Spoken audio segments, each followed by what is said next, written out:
Members of both parties on the powerful Legislative Finance Committee agreed yesterday that after years of budget cuts, it is time every state employee got a raise, even if it's not very big.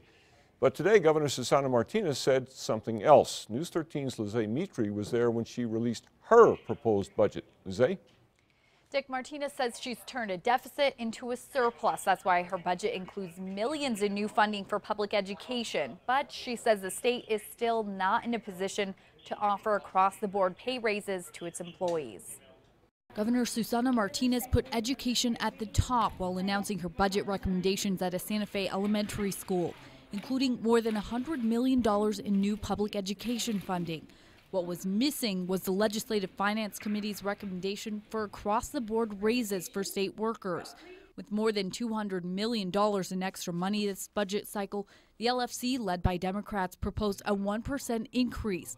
But the governor says now's not the time. At a time when New Mexico families are still struggling across the board, pay increases for government employees is not something I can include in my budget. The governor's position upset union leaders who point to the fact state employees haven't received a raise since 2008. Now that we have a $300 million surplus, to say that there's no room for even a 1% raise for them, frankly, is a bit of a slap in the face to all state employees. The governor says the state's extra money will allow the state to pay 1.5% more into employee pensions. She says that counts for a lot. Our responsible approach to state spending will result in a 1.5% bump in take-home pay for over 22,000 New Mexicans. The governor also budgeted about $11 million for pay raises for the state's most effective teachers, evaluated by their students' improvement.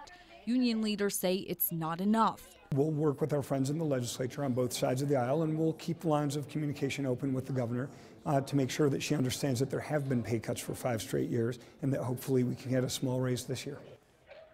The governor's other budget recommendations include $28 million in new funding for Medicaid services and program improvements, $8.5 million for public safety, and a nearly $5 million investment in the job training incentive program that encourages hiring by paying part of a new worker's salary during training. Back to you.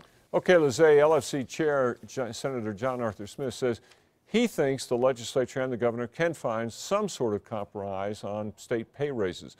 The 60-day legislative session starts next week.